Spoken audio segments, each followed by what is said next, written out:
What's happening, beautiful people? How are all you weirdos doing tonight? What is going on? Gons, what's up, brother Gons? Good to see you, man. Stephen Wallace, ATK, Mina Milton, Crispy Critter. What's happening, fellas? Sobix, what's up, brother Scoot Scoot? How you doing, man? Patina Turner, why don't you EDC that ass off, dude? Don't tell me what to do.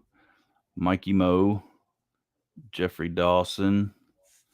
How is everybody? Greetings and salutations to all of y'all. How are you? How are you doing? What are you drinking? Um, Shane's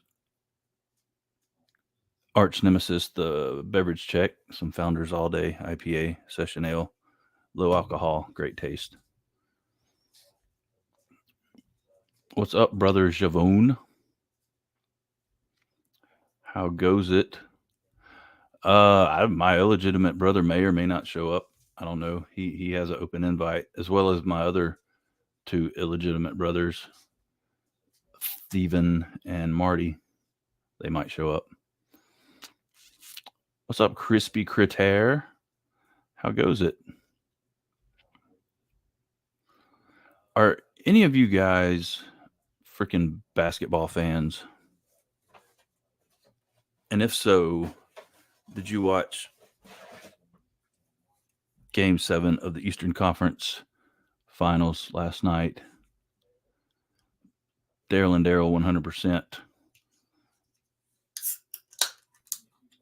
And I don't know if Marty's Larry or Stevie's Larry. What's up, Carco? How you doing, homie? Crispy, the reason I asked, and I didn't have a dog in the fight because Golden State got knocked out in the second round, but it would have been cool for Boston to have become the first team to start the series 3 games down and then come back and go to the finals. But last night was trash. And like I said, I don't cheer for the Celtics. I don't give a shit either way about the Celtics, but it would have been cool. But I do like Jaylen Brown, but I'm pretty sure he was drunk last night playing. Midway through the first quarter, I was like, stop shooting threes. That's a easy solution to your problems right here, guys. Stop shooting threes. Did they know? The rest of the game, they kept doing it. It was like Groundhog Day. They just kept repeating the same shit over and over. No, it wasn't a game. It was a joke. Like you couldn't watch that and not think it was somebody was throwing it, because like wide open threes and brick 100%. But yeah, so now I guess I hope the Nuggets win it, because I hate Miami, and I like the Nuggets because they knocked out the Lakers, who knocked out Golden State. So it's kind of a whole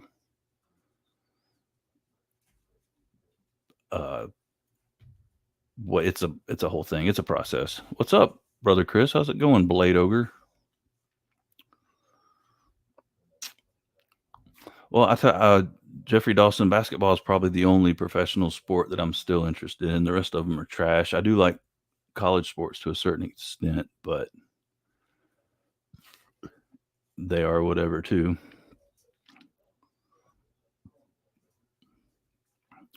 How many of you fine folks are going to Bladeshow? Sound off, because I hope the ones that are going are as hyped as can be, and I hope the ones that aren't going are as pissed off as possible at the ones who are going, because I've been there and done that.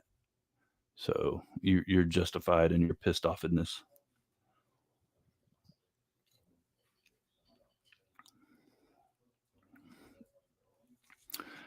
And I dig those to a certain extent, but I mostly watch sports that I could or have played, and I'm not getting down with getting my face bashed in, because for some, it's like watching knife content, flipping your knife. Like you watch a basketball game, you want to go out and shoot hoops for a little bit. You watch a boxing match, and I'm not going to go out and whip somebody's ass just for the hell of it, but it'll make me want to. Well, congratulations to you, man. That was a you deserved it since you're not going to Blade. What did you purchase? Dopey. We know you're going, dog, because we're shacking up together. I guess that's what the kids are still calling it. Well, and then see, I'm wondering if it's going to be like last year because last year was it was unseasonable weather for Atlanta. Because we sat on the back porch with cue ball and Stevie and them, and one of them said, "Oh, it's so nice here and breezy." I'm like, "No, this isn't Atlanta in June. This is some strange shit going on."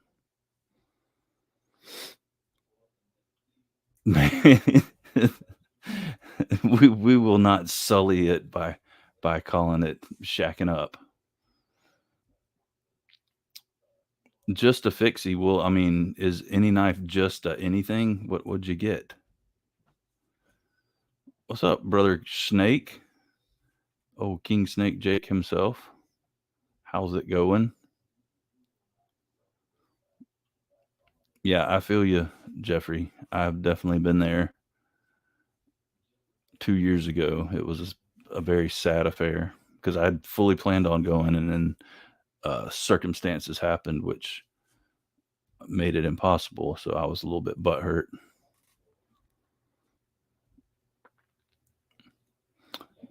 Yeah, Cletus, for real. Okay, there it is. Double X knives, 154. I'm guessing CM and Canvas micarta. What style of fixie did you get? Acid Test Kids picked up a Mule Team 15V arriving Thursday. That's what's up. I tell you though, it's odd because the first year I went going to Bladeshow was 100% about knives. I wanted to visit every damn table and buy every damn knife that I came across. And I can honestly say last year I didn't even have the desire. I couldn't afford to buy a knife, but I had no desire. I was having so much of a damn good time hanging out with folks. So I'm looking forward to that again this year. I have no plans to buy anything. Um, just going for the fellowship. And what fixie did you purchase? Pray tell, brother Dopey.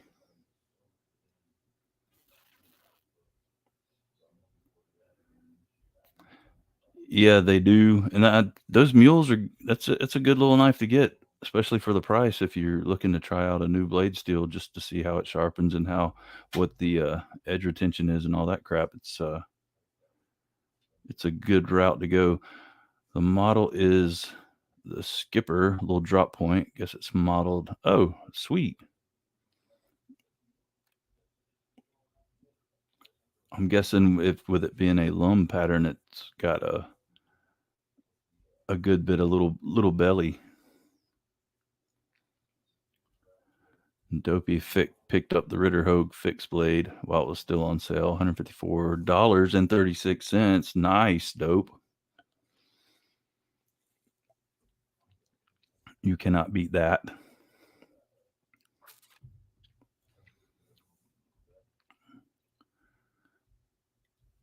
Okay, let's see. So Twang's not going.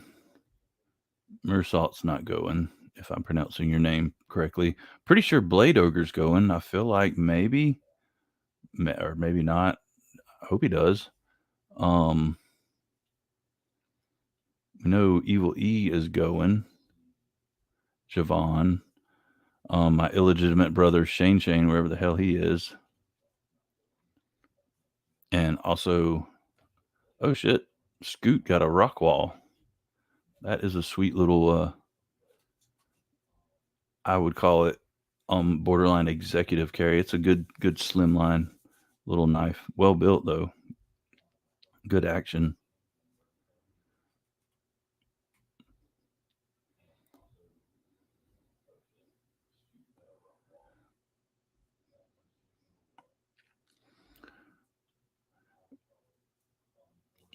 James Hetfield, Fred Durst vibe going on. If Michael Morgan, we just unbecame friends, damn it.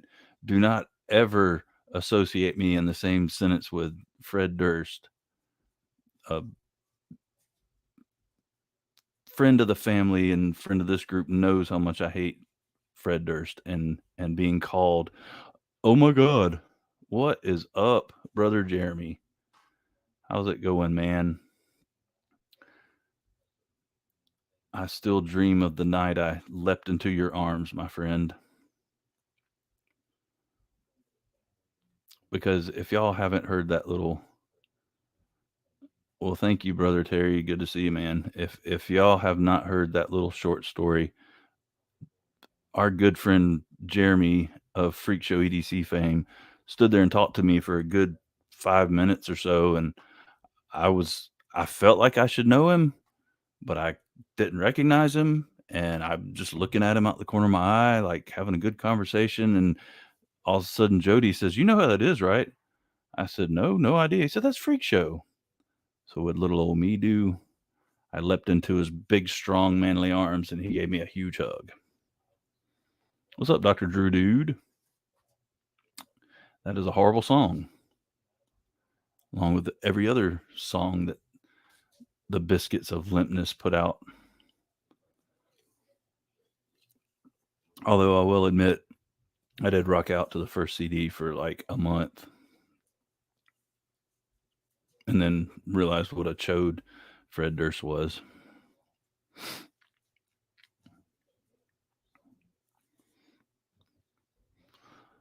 Dear God Almighty, Dopey. Something is wrong with you, dude.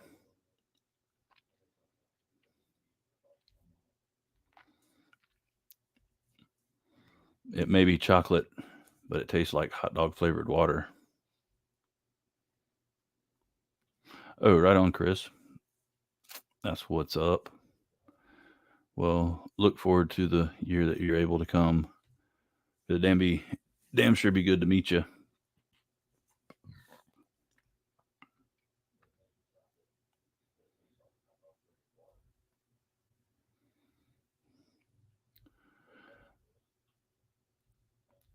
Yep. I would expect nothing less from you, Michael Morgan.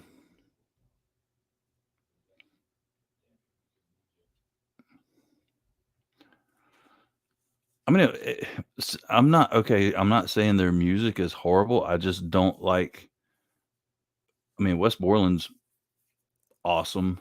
I'm not a big fan of Fred Durst, the person. I don't know, especially now that he looks like a mixture of middle school gym teacher and a character off the Beastie Boys Sabotage video. But I mean, just on the whole, I don't like him. What's up, Doctor Drew, dude?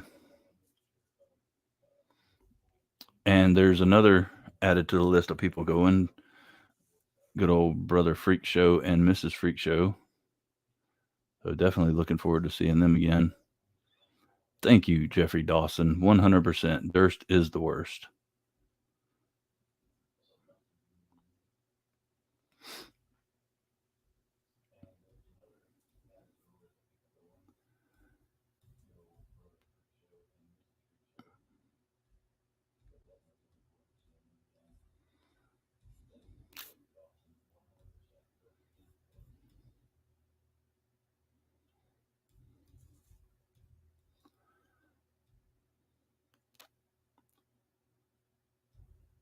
And again, I'll give you that. Like their songs are not horrible. It's not the worst music I've ever listened to. It's catchy.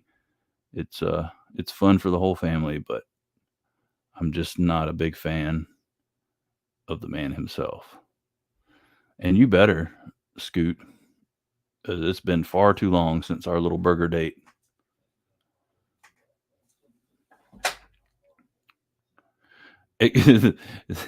So when one meme calls out another meme, you got to pick sides, dude, for real. And I jumped on Scott Stapp's side.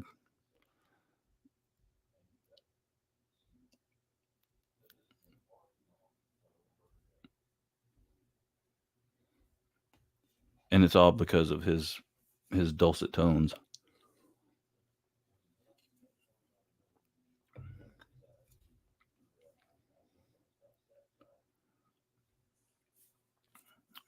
And for sure, Chris, you definitely need to wear a tag because people are going to ask who the hell are you, which is another semi-humorous story. When I met um, Duke Sinister, he came up. He was like, "Brother John, give me a hug," and I, of course, I obliged him, and we stood there talking for a minute. And I happened to notice he was wearing a little lanyard around his neck, and I was like, "I hope he's got a freaking badge." And I kind of leaned back, and it said Stephen Dukes, and I was like, "Oh, okay, I know who you are now." But and also, Knife Eclectic, I stood and talked to Marty for like 30 minutes, and I think he said, "You don't know who I am, do you?" I said, "No." He said, "I'm Knife Eclectic."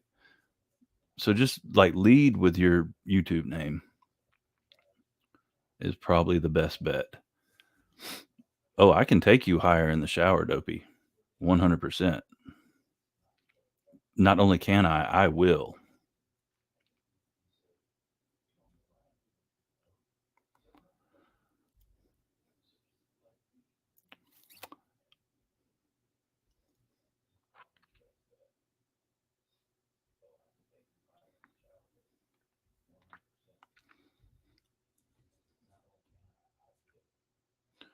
Oh, dang. The Freaks are less than 4 miles from Cobb Galleria. It all starts when you drop the soap.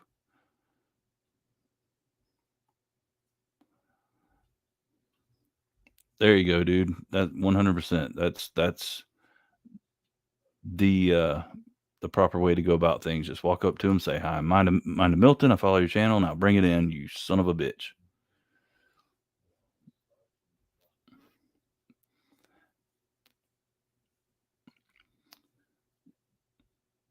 That should have been the lyric because that's much more fantastic than what they came up with.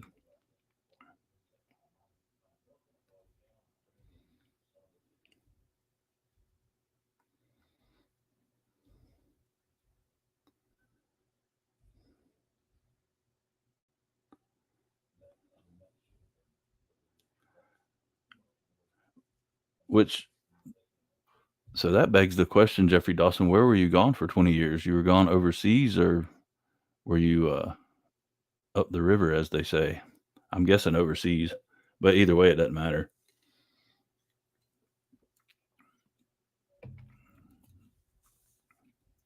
Yeah, dude, if you're talking about, well, either or Creed or Limp Bizkit, I did rock their first albums, and I think it was like reading things and hearing their second album to make me realize I didn't really like them that much.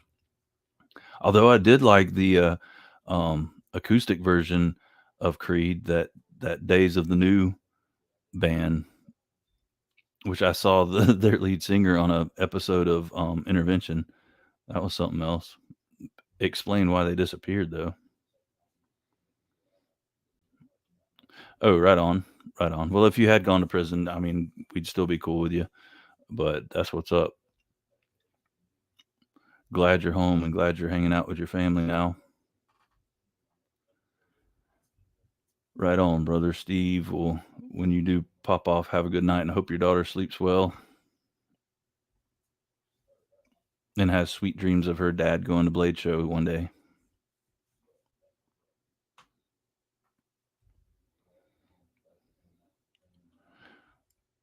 That is the alternative option, Dopey. You either lead with your name and tell them to give you a hug, or you just grab their ass and then tell them who you are.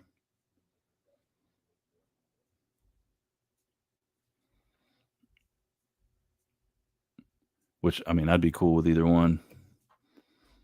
But if you grab my ass, be prepared to get kissed on the mouth. I'm just saying, it happens. And then we can discuss names and maybe exchange phone numbers.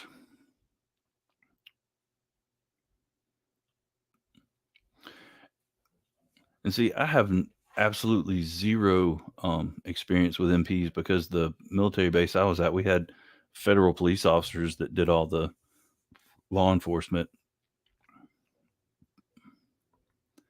So, I mean, I've heard, I'm sure there's MP jokes, but I didn't never had any experience with them, so you're cool with me. Well, Lone Wolf, um, I'm sorry you're gonna be broke as a joke, but it'll be good as hell to see you again, buddy. And it's good as hell to see you now. Where you been, man? What's up, Joe Isabella? Good to see you, homie. Well, I'm cool with the strawberry. No, actually, I prefer cherry. You bring that strawberry for Shane Shane because I'm sure y'all will have a night of randiness at some point. Because if Shane Shane's out and about, he's looking to score, just the way he is.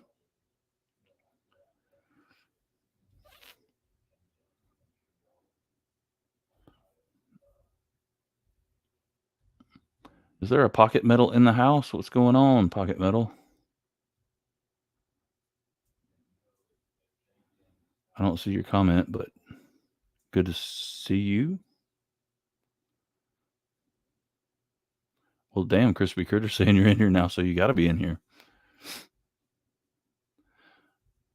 Some of the guys were okay.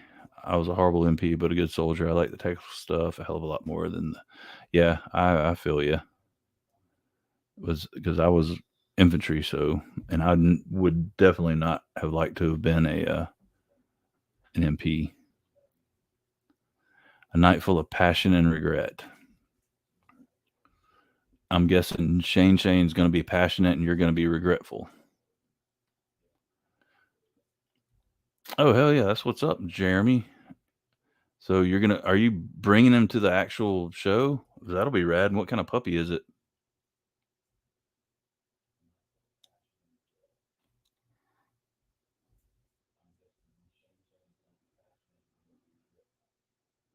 Joe is pocket metal.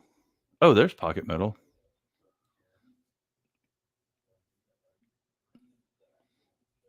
What's happening, dog? I was so confused just now.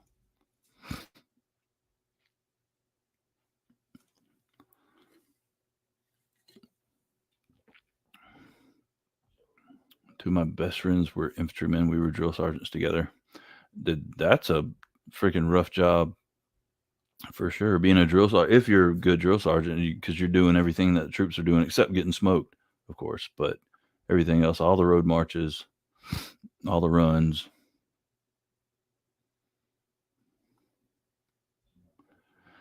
Ever been cruising down the highway, flick a cigarette butt out, a few minutes later, smell something terrible in the back seat? Yeah, and also, and it's a military story because we were coming back from San Diego, and my friend Buck was driving, and I flicked a cigarette out the sunroof, and somehow it came right back in and landed on the top of his head, and we didn't realize it until a few minutes later. He starts yelling. I look up to see what he's yelling at, and the cherry's just like glowing every time the wind hits it on his head. It's sitting right in the middle of his damn head.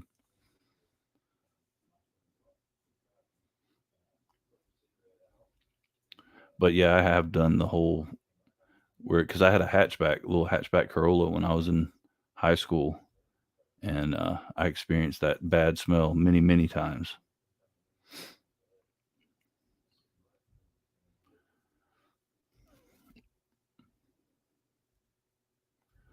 Yeah, long days, the military is full of long days and short nights, or long days and no nights was the worst. Oh my god, dude! No, I haven't had that experience, but I don't. Little Nips is he is AWOL right now. I don't know where little Hershey Nips is, but yeah, that's not what I thought where I thought that was going. That's pretty good though.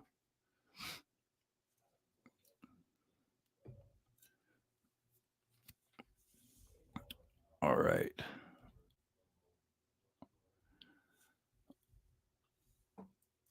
we're gonna we need to check in on the cafe, see if anything's going on with them.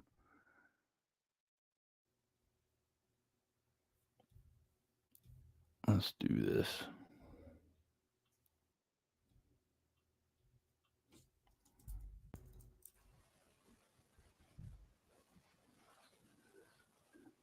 Your 51 Yelp reviews. What's up, John? Oh my God, get out of here. You're in prison, dude. I love not having to ask permission. I can just jump in whenever I feel like it. Well, I mean, you don't need permission anyway. Oh, I got to mute the TV. Yeah, you do. I was on the phone, dude. I'm sorry I was late.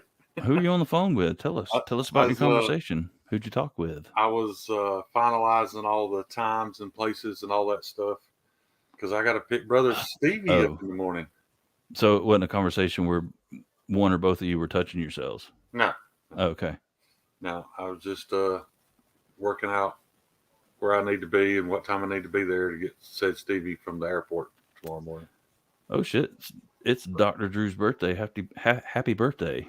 Happy birthday! Well, no, dude, don't sing. I didn't sing this. You sang a little song. bit. I didn't sing the copyrighted song though. I don't care about the copyright. We just don't want to hear you sing. Oh. So yeah, my Blade show starts tomorrow morning. How about y'all? Not so much me. No. At the earliest, Thursday night. Yeah. Yeah. But it's better than nothing. Yeah, I plan on picking Mr. Stevie up and maybe running, grabbing us a bite to eat for a late lunch. I think we're going to grab something to cook on the grill that night. We're just going to chill at the Airbnb. What's your line going to be? Huh? What's your line going to be? Oh, to pick him up? Yeah. I don't know. He's pretty easy. I don't think I need He is. I don't think I need a pickup line. Man, that looks good. What's that? You've got one of the best emblems logos in the game, dude. I'm getting rid of that anyway. Dude, that looks so good, though, man. It's all right. Yeah. There's bad memories with it. Oh, is there? Yeah, I've got one that Steph is helping me with. I got you. Gonna be all artsy and shit. Oh, it's 100% artsy and fartsy. A little bit fartsy, mostly artsy. Well, that one will forever be hanging on my refrigerator because you sent me a magnet a couple of years ago. Yeah, I looked at there was only, I think I ended up with 50 of them. Yeah. They did. Sticker Mule did one of those $19 sales. Yeah. I don't even have one. I still got one. I think I still got a few stickers laying around here and there. You sent me like a roll, not solid. You sent me several anyway. Yeah, I came up with some cool deals from Sticker Mule. Just every time they do a deal, I thought, oh well, shit, I'll go ahead and buy those. And you'd get like roll of stickers, or I got the holographic ones, the regular ones, the magnets. Yeah. Dobby, it's funny you mentioned that because I really was I was gonna take a piece of cardboard and paint it green like a pickle and put said Stevie on it and be waiting for him in baggage claim, but I forgot how strict airports are now. I wouldn't even be able to get back there. So what's up, brother Def? That, and I'm not paying for parking to meet him, so I'm gonna wait in the cell phone lot till he calls me. The cell phone lot. That's what they call it. I know. That's just it baffles the mind. Technology. One day we'll have like the transport line where you just go in and they beam you up and shit. Yeah. Trying to get used to this thing, so I don't have to have a spitball at Blade Show. I like to vape, and I can vape and not dip for the most part. I still might have to have a dip or two throughout the day, but I messed up and I bought the. She asked me what milligram I wanted. It's the salt type, and I told her the strongest one she had. That was a mistake. It's pretty harsh. Yeah, because I can't really get I can't even take a full hit off of it or choke me. I can just get a little, that's it. So I should have gotten the weaker stuff so I could enjoy the hit more. But it is what it is. Nighty night, Dr. Drew. Appreciate you kicking it with us. Yeah, congratulations on another trip around the sun, buddy. Yes, sir. Well, what I've been getting these things. I've got some of those too. These are the What are these? And Yeah, they work pretty good. The Zen. Yeah, the Zen works pretty good. It's all just about the habit, though. Oh yeah, going through the motions, but yeah. It's like you don't want to spit, but it's not quite as satisfying if you ain't spitting. Yep, you're right.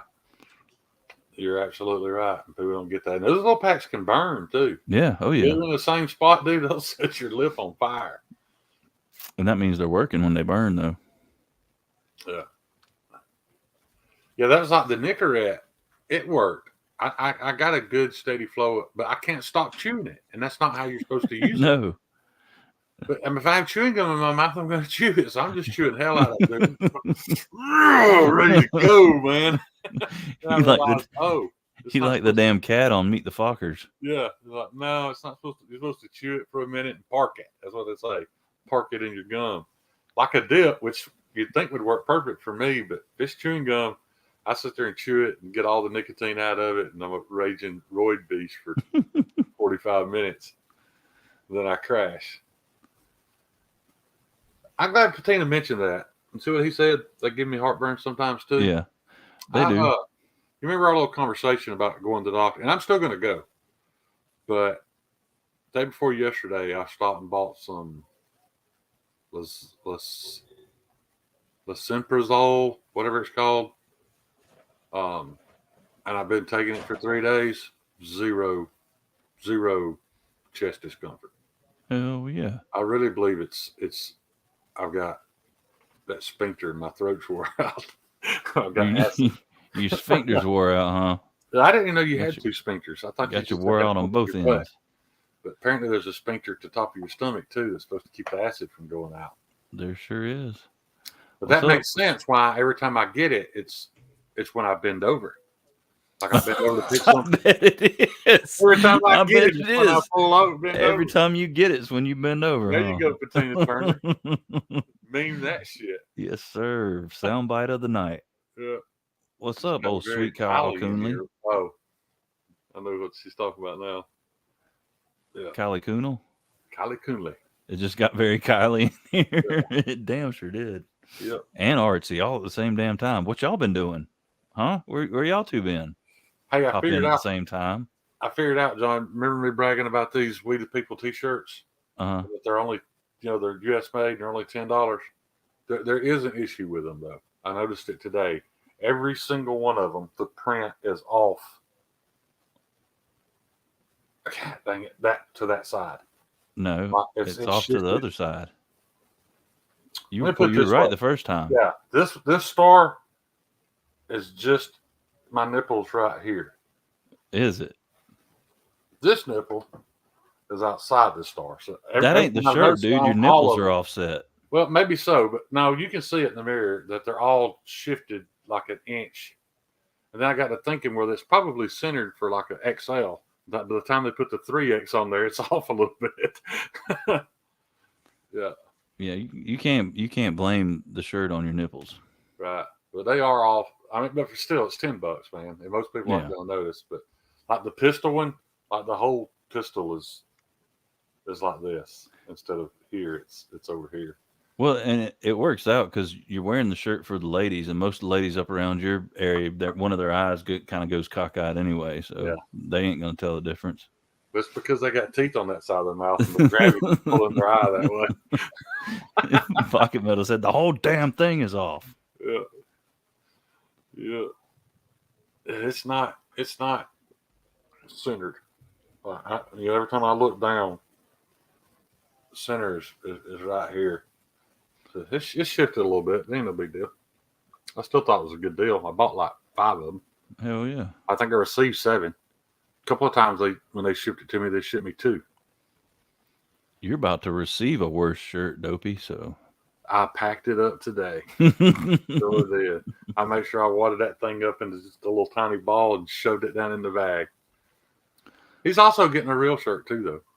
Oh, word. Yeah, I got his shirt and your shirt in a Amazon bag over there. I'm going to deliver it. What size you bringing me?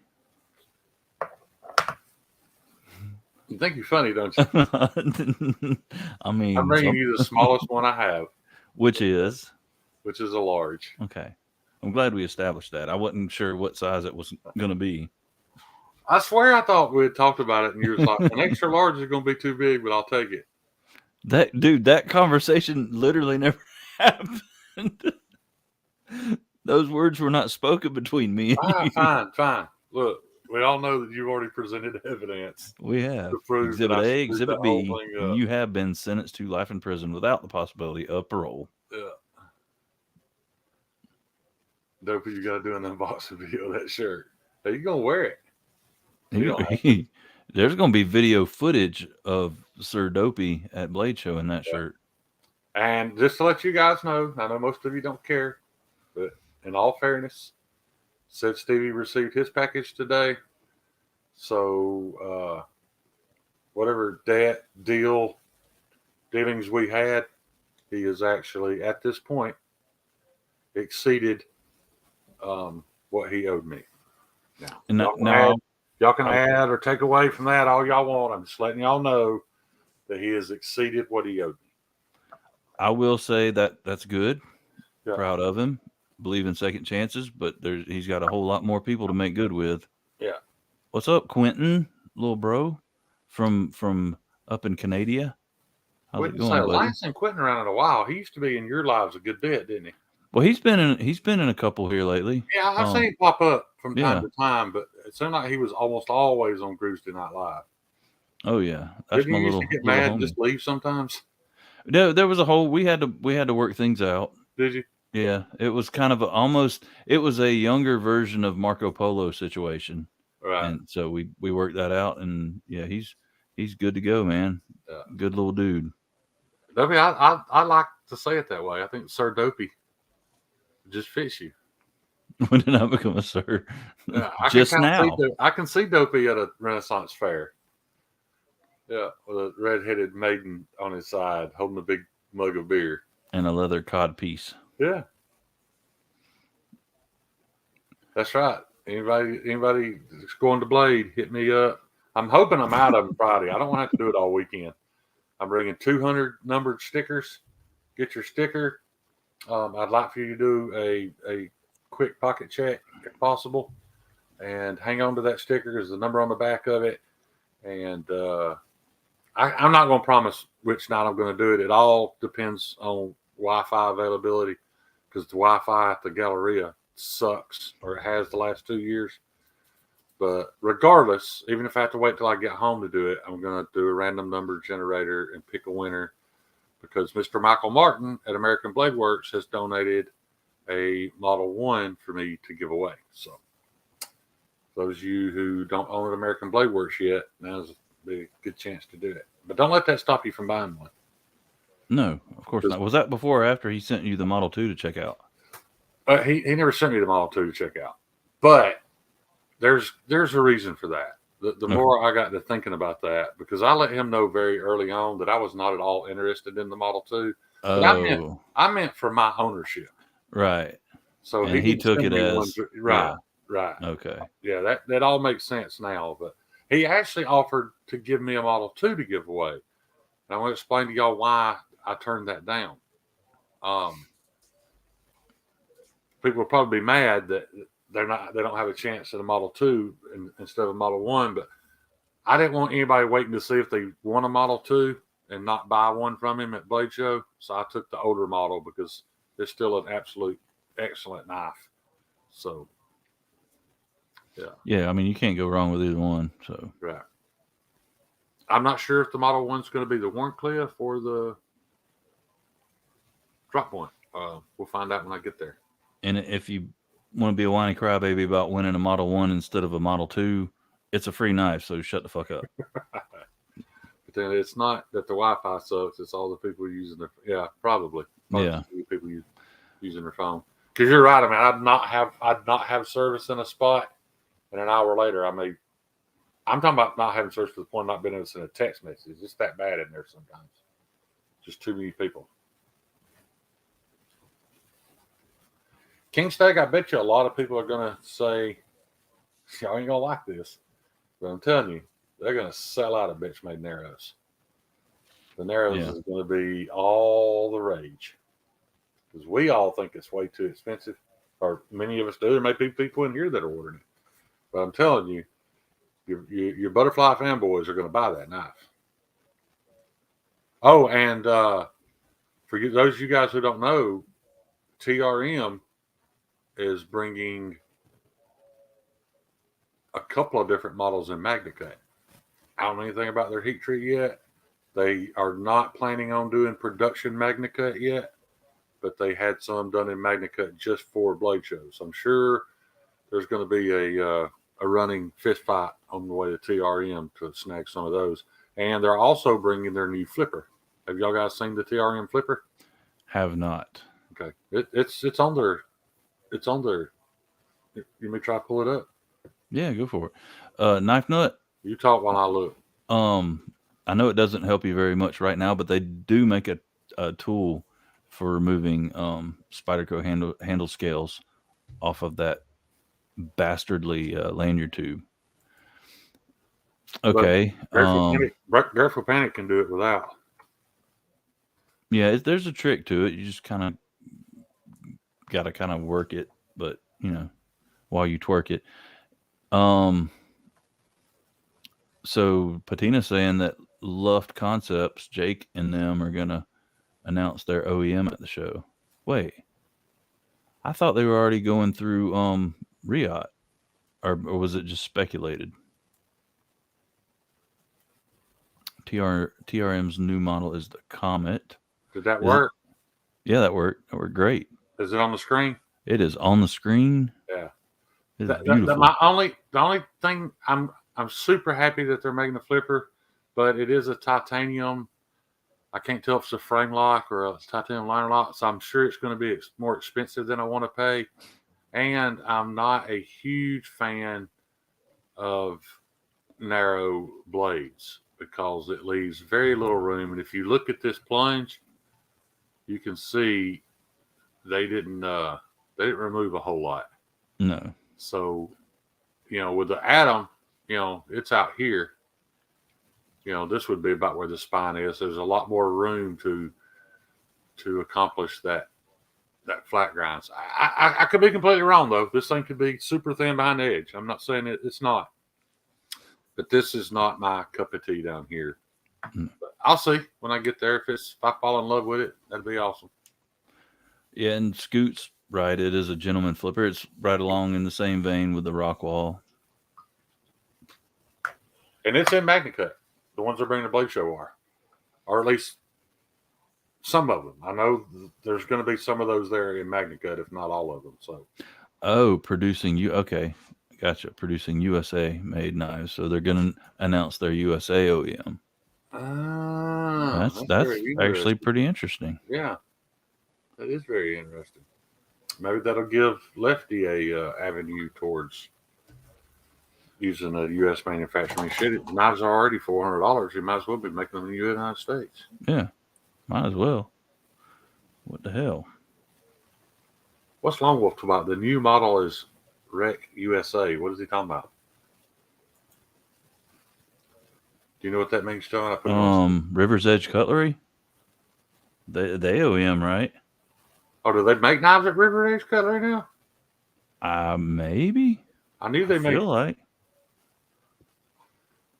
I think they have the capabilities. Yeah.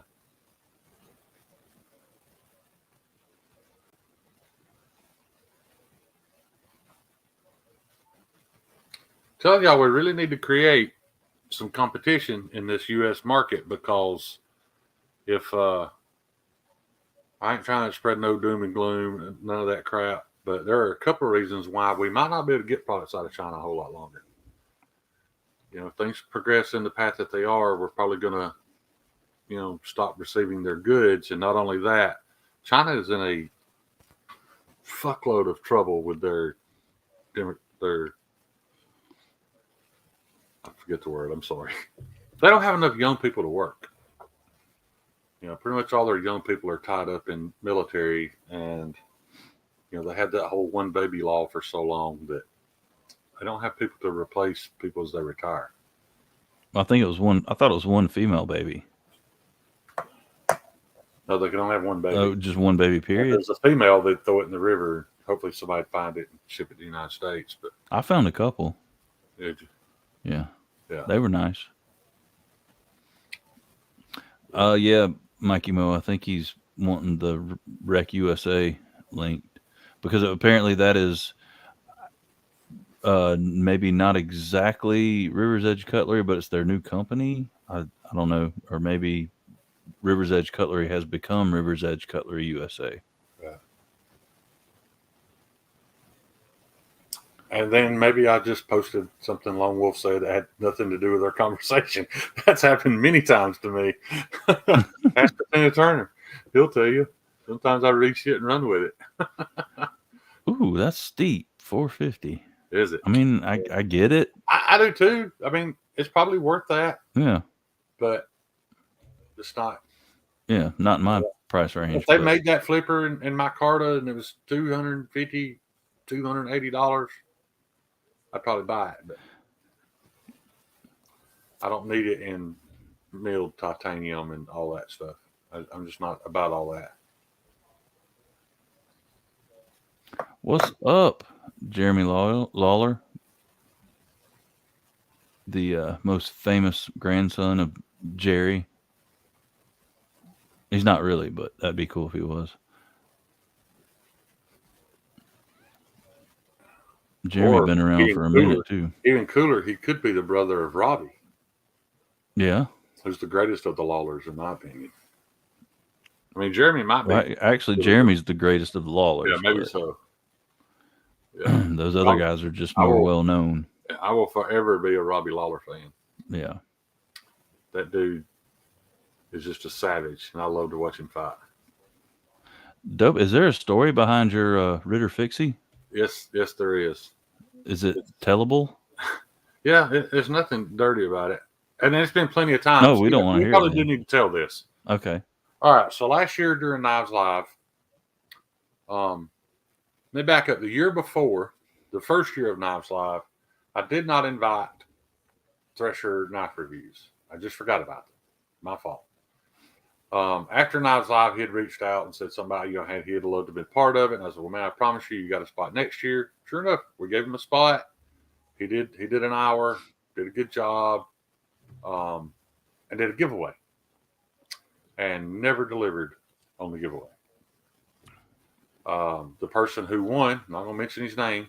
He may be in here. I'm not sure. I know he's got some big shit going on this weekend. I don't see him. You all know him, I promise. Yeah. But this guy was super kind. He never called it out. He's in here. Yeah, he never called it out. He didn't want a big deal made out of it. He just wanted us to know that this guy, wasn't doing what he said he would do, and it made Knives Live look bad. Well, and honestly, he reached out in concern for the person, like if something happened to him. Yeah, he was actually concerned with something, and there was something going on in the guy's life. Yeah, so it was almost forgivable. And then, I'm here, Shane. So now y'all know who it was. Yeah. So this is where the story gets confusing. I start reaching out to him like, "Hey, man, I understand you got a lot of negative stuff going on in your life, dude. I get it. Just let me know, and me and Javon will handle it. We'll take care of it." No. I gave it away. It's my responsibility. Another month goes by. Demon Ott don't have his knives. I'm still, keep reaching out, and it's taken me a week or two to get an answer from Thresher, and and I told him, I was like, "Look, man, if you still have the stuff, I'll PayPal you the money to ship it if that's what you need." No, this is my responsibility. I'll handle it. And in the meantime, I'm telling Demon Ott, "Hey, man, he says it's still coming. I apologize that it's took so long." And Demon Ott was super patient. You guys all have to know how patient he was because you guys haven't heard a word of this. He never brought it up. Finally, I gave up. I didn't have the knife that Demon Ott won, but I had a nice fixed blade and that Real Steel Astra, I think it is, the one that Gary loves so much. So I packaged those up and I send them to Demon Ott to make right on what he won. It wasn't what he won, but I wanted to try to make it right. So I sent him that stuff. Literally a couple of days after I sent it to him, Bob DeMarco reaches out to me and asks me, "Hey, just curious, did Shredder ever make right on that deal?" And I was like, "No, he didn't." Come to find out, a few people are telling me now this is not the first time that happened. I'm not trying to start a drama war because I think the world of Ezekiel. Yeah. But apparently, Dad's a little irresponsible. Well, and the thing is that, which kind of blew my mind, it wasn't the first time that the excuse had been used, and the first time it had been used was like a year before Right. the second time it was used. Yeah. So, which it's kind of confusing for me. Yeah. I'm not. A little Yeah. bit. I don't know what the truth is, but not passing any judgment at all. Just the it point is, the raised last my message I eyebrow. got was that knife's in storage. I promise you, I'm going to ship it Monday. It never happened.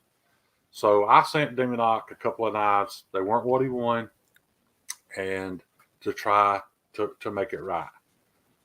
So, like I said, a couple of days after I shipped, DeMarco reaches out to me because I spoke to him about it because I thought he knew Threshers pretty well.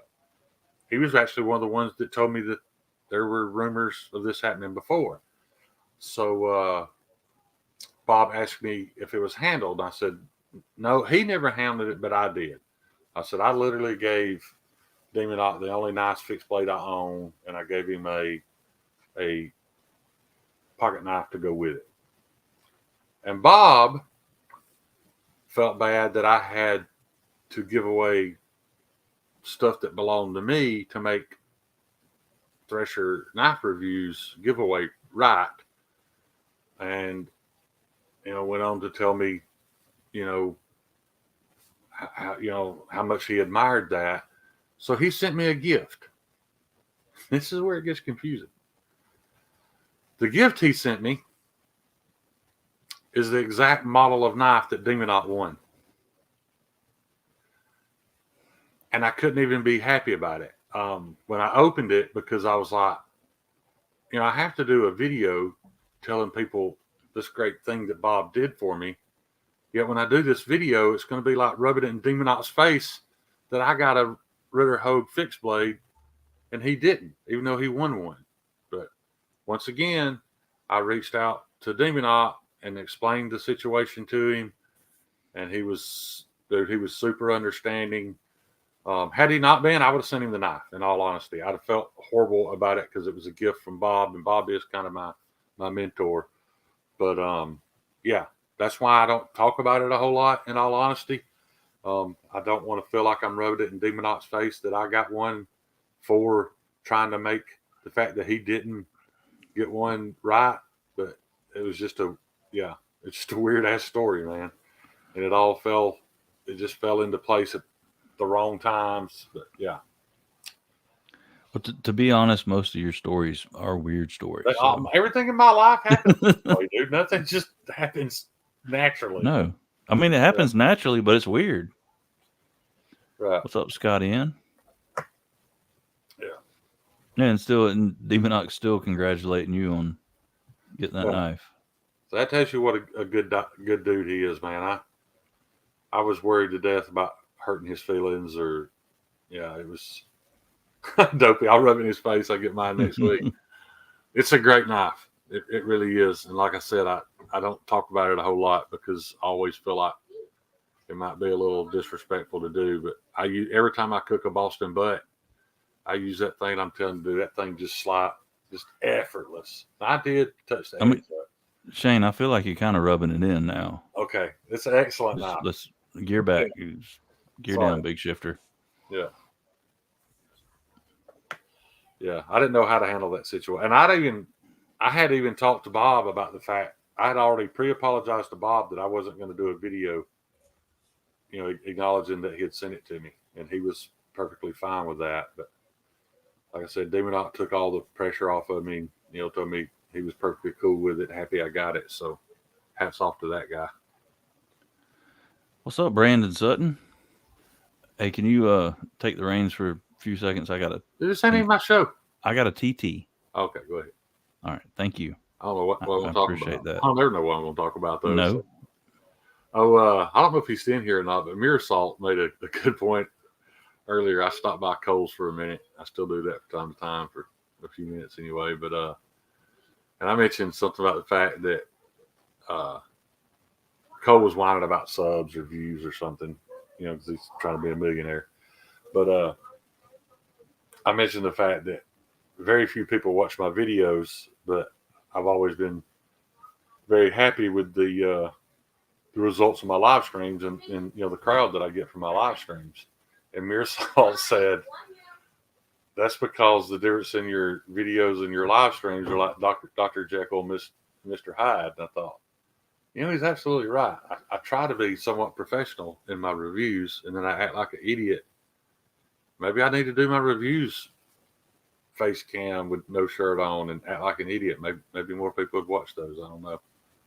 But I don't like watching my reviews either. A lot of times I just don't know what to talk about. If a knife doesn't evoke some kind of emotion in me,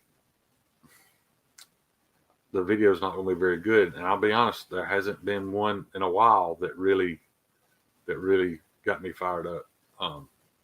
That Ballista, like I said, excellent built knife. No problem with it at all whatsoever. If you don't mind that weird choil, but it just don't. Well, I'll tell you about the Launch 13 got me a little bit excited. That knife I was a little excited about. But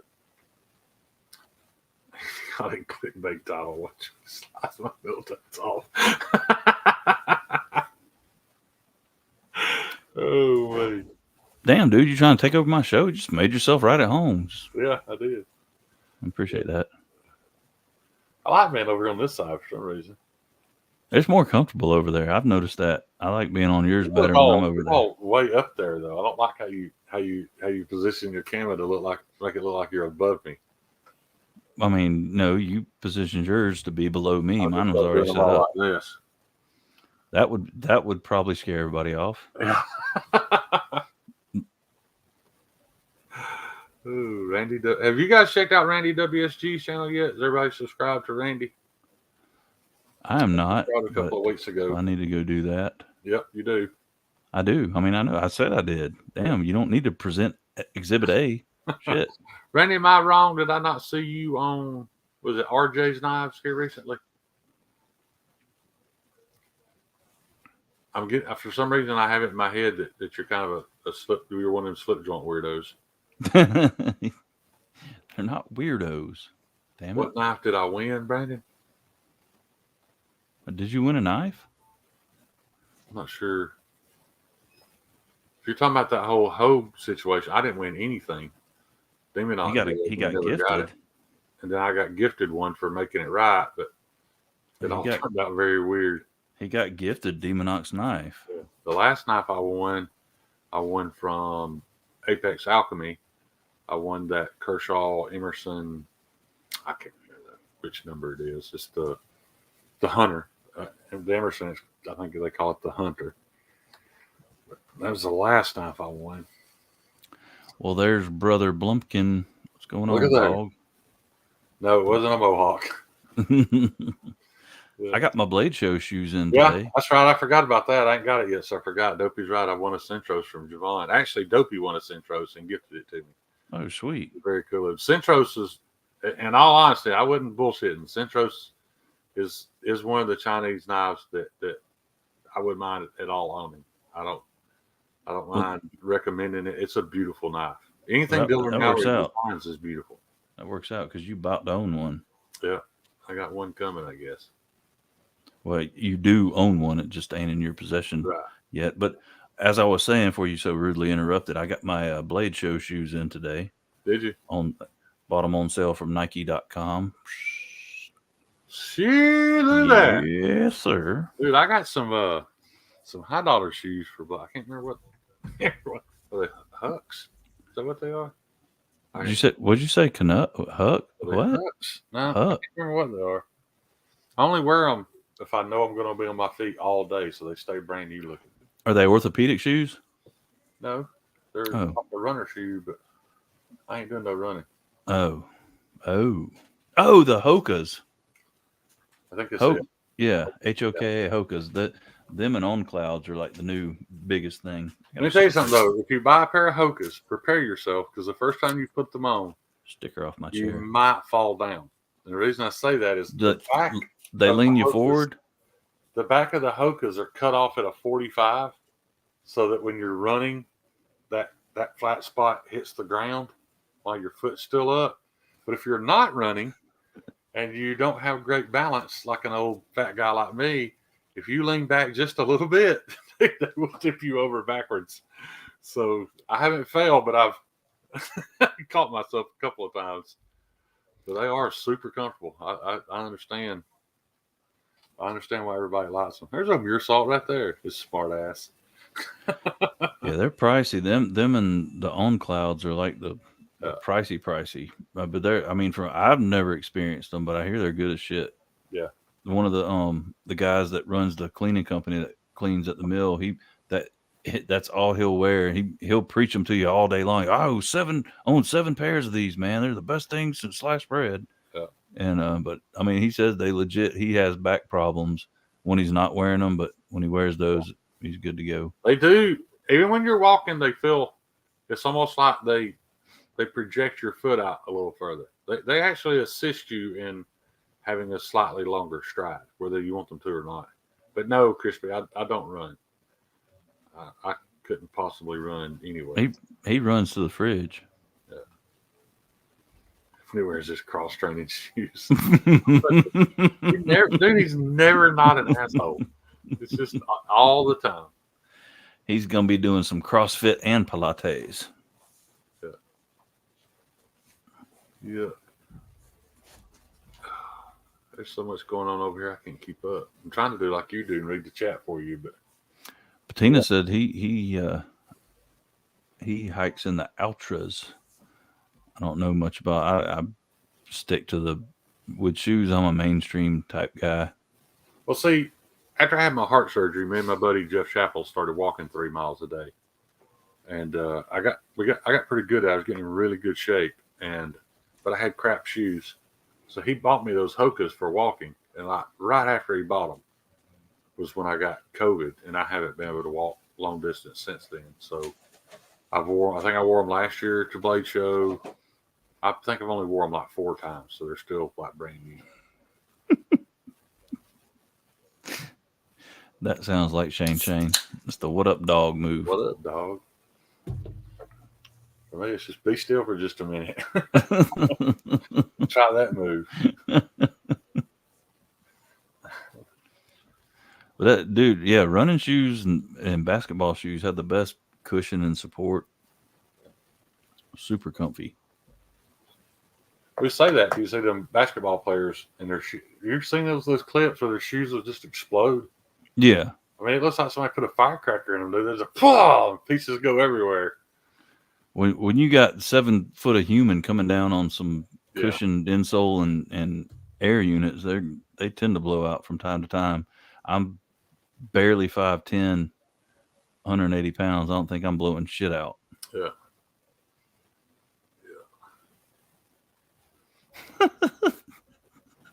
Been walking 3 miles a day for 2 weeks now. I don't know where I am. You're not making a very good time either, Mio. I mean, dude, you're only 30? You're only 42 miles from home. Yeah. You can just turn around at this point. Yeah, you can probably see your house from there. Yeah. I don't know. Where's Mimo live again? He's in the eastern part of Canada.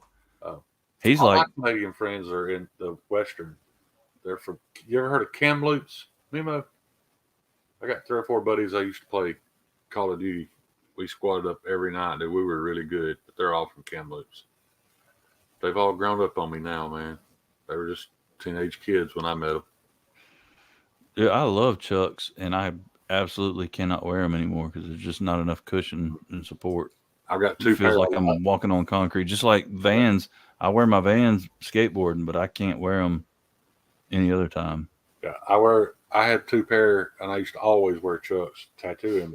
Keep in mind, tattooing not on your feet much. Yeah. Yeah. You walk up to the counter. Hopefully, you walk up to the counter and get the next victim. I like how you call them victims. Yeah. Then, did you wear Chucks when you? I think all tattoo artists wear Chucks. Because I never owned a pair of Chucks till I went work in a tattoo shop. You got to have them Chucks. You got to have them jeans them ripped jeans with the little ink dots all over them where it drips off the machine. After you drip, you run it for a second, sling off the extra ink, and your jeans got to have them little ink dots all over them. And you got to smell like green soap. Chicks dig that shit. Shit, I dig green soap, dude. That's some good smelling shit, man. It is. Did Mimo ever answer? Do you know if he knew where Kamloops was? I think he's carried on a different conversation. He might be, and I think he's Kamloops is where they filmed. Is where they filmed the new Power Rangers movie. And that's the only reason anybody would have ever heard of Kamloops. A couple of years ago, when they redid Power Rangers. So no, he's talking about the little. Chicks love green soap, dude. I used to bathe in it. When we'd order it, I'd get a gallon of it. I'd just pour some onto my loofah and bathe in green soap. I think there's some hormones or something in that stuff, man. Chicks love the smell of it. It's one of the molecule scents. Yeah. But it is very clean smelling. It is. Marty does suck. Yeah. But there's a certain adrenaline rush smelling it too, because usually when you smell, if you're not an artist, when you're smelling it, you're getting a tattoo. Yeah. You know the pain's coming. Mikey Mo says he knows where it is. It's on the other side of the country. He's like I said, he's 2 days ahead of us almost. He's damn near Greenland, huh? Yeah. I think like New Brunswick, same place as Todd Carr. I think they're both in the same vicinity. I thought one of them was from Canada, the other one was from Australia. No, Josh Worth is from Australia. Okay, yeah. Yeah, Josh Carr is from the Great White North. Yeah, because those guys worked northeast of Canada in the oil fields up there. All of them, literally all of them would take off for 6-8 months at a time and go. Yeah, they all play. I remember that we'd be playing Xbox. They were waiting on the pond in the backyard. But something they were telling me that it was illegal to. I guess a lot of the people up there were like build farms and fill it full of water and make their own ice skating rinks, and they made it illegal. Like you had to have it inspected or something. You couldn't just set up your own hockey rink in your backyard. Canada's got real rules. Yeah, Todd Carr said they're in the Atlantic time zone. Yeah. Which because it used to mess me up when they'd be and I was on Eastern time, and they'd throw up it's 4:00 here, and I'm like, dude, it's 3, man. We're in America. Where the hell are you at? That it's 4:00. Eastern. Yeah, I got that. That's the same brand we use was Libby's. But it's also different now, man. I remember. Do you remember when One came out? The black ink One. Because when I started, there was two different blacks. There was a liner black and a shading black, and those are the ones that kind of turn gray on you, like this has. And then One came out, and One stays black forever, and you used it to line and shade. But I'm sure something's replaced it. Something better's out by now. Apparently, our good friend Demonock is my newfound hero. I feel like he drives a Zamboni. I don't know if he drives a Zamboni, but I know he's got something to do with a hockey team that's going to the championships. That's why he's not at Bladeshow. Well, he said he's got something to do with the ice. Maybe he doesn't drive a Zamboni, but Scotty, that's not true. Because I can't draw. Right, and he's also saying that you should not be a tattoo artist. Then, he's right because like Demonock were. I used one in semi-black. Yeah, Demonock would tell you by definition I wasn't a tattoo artist. I only did flash. Now, I did some custom pieces, but I wouldn't do anything super elaborate because I wasn't good enough. I was really good at flash, but I couldn't draw, so I would have to take line drawings that already existed. But the problem was in our shop, that was 85% of the business was flash. We didn't have that many serious tattoo collectors. I do drive Zams and work on ice. Look at there. Hell yeah, that's what's up, everybody dude. Always excited about that's driving my homeboy. Why is everybody always excited about getting to drive the Zamboni? Because that thing is badass, dude. It goes like 0.5 miles an hour. It doesn't matter how fast it goes. It's a big hunk The of only cool thing I've freaking ever seen happen on a Zamboni is when Stone Cold Steve Austin drove one up to the ring. yeah, and that's part of what made Stone Cold Steve Austin cool. If it wasn't for the Zamboni, he'd been less cool. All right, King Snake, have a good night, brother. Appreciate you kicking it with us. The only way I can define that is I haven't done it in over 10 years, and people still call that shop to ask if I'm available. So I was good. I had a very steady hand. I could do tattoos. I'm just not creative enough. Like Jeremy that ran the shop, somebody could walk in and they could just start to tell him what they wanted, and he could just tell them to shut up, and he'd take out a Sharpie and just start drawing on them, and it was just perfection right off the bat. Winchester said the only tattooing he does is on ass. Little needle, high RPM, lasting impression. Yeah. Well, I don't know if it's like that everywhere at Winchester, but at one point in time here in this town, I guess if you were a little younger, like I was, but the kind of tattooing I did led to the kind of tattooing you're talking about. But I think now, it seems like now they're more business oriented. Oh shit, he maintains the Zambonis too. Heck yeah. They're just badass. There's just something about it. It's a whole vibe thing with the Zamboni.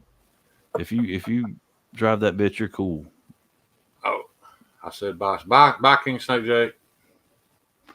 He works for the Vegas Golden Knights. Yeah. Did you see that butterfly tattoo video? I think you had. I'm going to take that as a no. No, I remember a butterfly tattoo, but it was very sarcastic, but I can't remember what it was now. Top speed is 7 miles an hour. Yeah, you said 5. Are you serious, Joe? Because everybody I ever tattooed on their hip or ass cheek said it was the least painful tattoo they ever got. You might should have turned around and checked and see what that dude was doing. Wow, this is a lot of pain. Yeah. Oh, that hurts way worse than my arm. I mean, I don't think I ever did one like right on the center of an ass cheek, but a lot of girls would come in and get them like on the side of their, like just backside of their hip bone, so kind of close to their ass cheek. And most of these girls had already had, a tramp stamp or a bikini line tattoo or something, but they all swore that was the least painful tattoo they ever got. But I was soft-handed, though. I bet you were. Very gentle. I was.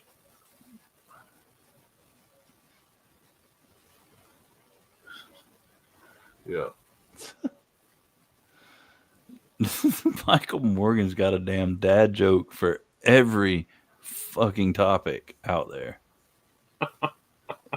I mean, he just told one about a Zamboni. I know. I mean, what the fuck? How deep do you have to dig to find your Zamboni joke? I'll see myself out. Yes, I'll say this, W. If I have that carpal tunnel surgery and it goes well and I get full range of motion back in my hands, I might consider it, but I don't trust my hands enough to put ink in anybody anymore. The last tattoo I did was on my sister when she thought I was dying, so she got me to tattoo her. I mean, it wasn't bad. It just wasn't as clean as I wouldn't want to do that. Trying to get my blood pressure down or what? I like when you read them to yourself out loud. Yeah, I'm sorry. I can't absorb the information if I don't read it out loud. Like if I just read it to myself, by the time I get to the end, I forget what the first sentence was.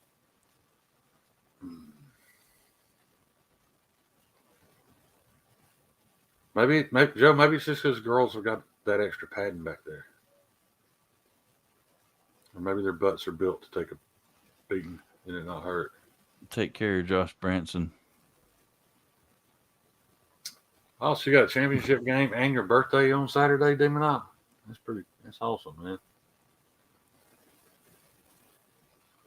No, but we got, so from what I understand, we have a hell of a hockey team just an hour and a half north of me, 2.5 hours north of me in Nashville. And they've got a hell of a fan base, man. Those National Predator fans are assholes.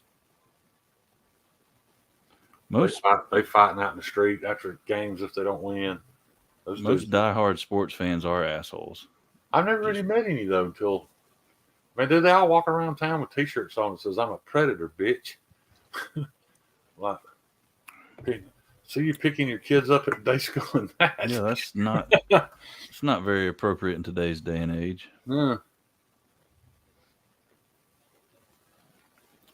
Somebody said something about somebody got a W tattooed on each ass cheek, or if they stood on their head, it said "Mom," but if they do cartwheels, it says "Wow, Mom, wow, Mom." Yeah. Screw the Preds. I think at the time, though, was when they had that superstar player that married Carrie Underwood. I think it's when they were good. But did he retire, though? I don't remember the dude. I just know that he married Carrie Underwood. He's probably living off her money now. Well, no, he was going to retire. They threw a bunch of millions at him, and he came back. But it seems like that's been a few years ago, so I don't know if he's still doing it or not. How mad are y'all going to be if any NFL fans in here? I heard today that Jimmy G did not pass his physical, so now the Raiders are left without a quarterback. However, they have a new part owner in Mr. Tom Brady. How ridiculous is it going to be if Brady dresses up and takes the field for the Raiders? They may not. Yes, he retired. Okay. Go Panthers. I don't even know what that means. Talking about the Carolina Panthers. I mean, that's a football team, so maybe. I mean, I thought I've we were got talking Carolina about Panthers. I've got Carolina Panthers jersey in my closet over there. Do you? I got Cam Newton's jersey. He's a dick. I'm a Newton fan. I used to know Albert Hainsworth. Did you? Yeah, he's a dick too. Yeah, he was from right there in Hartsville where I was living. I mean, he'd be in town all the damn time. He went to school with my second wife. Well, when I went to Cedartown a couple of weeks ago, I went by my cousin's restaurant and ate. I was hoping I'd get to run into their local celebrity, but he didn't come in that night. But his high school running back coach did. But apparently Nick Chubb eats in there a lot. That's a big Nick Chubb fan. I say that, guys. The last time I sat down and watched a football game from kickoff to final score, other than Super Bowls, has been years. I'm really more of a Sports Center NFL fan now. I just watch the highlights and keep up with the drama. I still enjoy it. Mimo wants to know how much it'll cost for you to stand up and say, "Team America, fuck yeah." Like on, what was that movie? I don't know. Who was it made that short about me with that song in it? Probably Michael Morgan. He makes all the good shorts. Mimo, was that you? That somebody did a short with, or I think Stevie showed it, but there was an eagle, and I don't remember all of it now, but it was awesome. Who did that? I think I would have remembered if it was Mimo, but then again, my memory is not so good anymore. There's that budget guy. Yeah. Said they got some cold steel and SOG knives for great prices on Midway USA. I don't know about SOG, but that's the way to buy cold steel, dude. You keep an eye on Midway USA, you can get a 4-Max Scout for like $57. That's what I did. Mimo says he thinks it was Stevie. I have one SOG, and I actually like it. Like it's. I mean, for what it is, pretty cool little knife. And the actual detent on this Axis style lock is pretty stinking good. Like it's kind of strong. Malcolm Morton, you're right. It was Stevie that played it, but the video wasn't made about me. He just said, every time I see this, I think of Edgy American. I remember now. Yeah. Thanks for sparking my memory. I ain't gonna be able to stay on here all night, John. I gotta get some sleep and get Stevie in the morning. But I ain't getting off right this minute. But I just let him know. All right, there, Hershey. He's gonna try to stop by. He's still doing some laundry and trying to get everything packed up for tomorrow. But He said if he had a minute, he'd stop by. Well, good. Marty, I sent Marty the invite too. I mean, extended the. He's got to be up like 5 hours though. Well, Marty no, does. Stevie.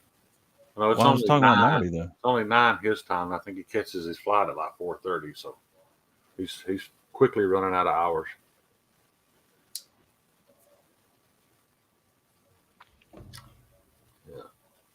Yeah. He's flying to Atlanta. I'm gonna pick him up at the airport. And then when I get Field International. when I get my code or whatever it is to get into my Airbnb with Jared and Stasa and all those guys, I'm parking my truck there and I ain't touching it till I leave. I am not paying for parking and then walking a mile like I did last year. I'm just going. So where are you parking it at? At the actual Airbnb? Yeah, I'm just going to Uber there, walk right in the front door, be done with it. That is a good question. How far is your drive to Atlanta? It's about an hour and 45 minutes. Man, that ain't bad. Not little longer than Huntsville, but way longer. Huntsville's 3.5 hours, dude. No, I mean from my house to Huntsville. Okay, I gotcha. Yeah, the drive to Huntsville from my house to Huntsville is pretty good. I mean, you cross the Tennessee River and a bunch of its backwaters and stuff several times. It's a pretty drive. There's a lot of red lights too, ain't it? Huh? There... I guess, yeah. There's a good bit going down 431 through Gunnersville, Albertville, Boaz. Yeah, there's a good bit of red lights. What's up there, Mark Herrera? Only reason I'm taking the interstate to Atlanta is because I got to go to the airport. On my way home, I won't. I'll drive 2.5 hours to end up on 278 just to stay off the interstate. But I got to stop by Missy's house, my sister that just had the birthday I posted. I got to stop by her house and drop off some stuff for her son's first Boy Scout camp trip. Jeffrey, I can't vouch for a whole lot of airports. The only ones I've ever flown in or out of are LAX and San Francisco, like big ones. But yeah, Atlanta's like its own little city, and it's weird. The Hartsfield International, it's a crazy ass damn airport. Yeah, and they don't you don't just pull up and sit there and wait on somebody. They by God better be standing there waiting to get in the car, because they will run you off. So you got to drive that whole loop all over again. Come back. In which I've never driven, like as far as Atlanta. I either got dropped off or took MARTA. Me too. Yeah. That terminal is huge. I left my wife once. She missed the train. I just waved a slow, sad wave. Sorry, honey. Yeah. Yeah, that's funny. I couldn't imagine having to keep up with wife and kids and all that stuff. I'm already super anxious at the airport anyway. I'm always worried I'm going to miss something. That'll happen, Winchester. Damn, I wish I still don't understand why. What is the top message? How do they decide what's the top message? Algorithm, I guess, but I don't know. Members or whatever get priority. Well, I mean, no, it's not just that. I don't know what it is. It's just their silly algorithm. But your default setting should be live, not top. Yeah. But it defaults to top, which screwed me over for a while there, getting people's pocket checks and shit. They not say the whole reason. Oh yeah, there you go. I don't think I would do good living in Vegas. I would be homeless within a year. I have way too many vices. Yeah. I'd burn through a paycheck about 4 hours. You'd either be homeless or dying of some horrible STD. Yeah, or married to a trans guy. Yeah. That I didn't know was trans. But anyway.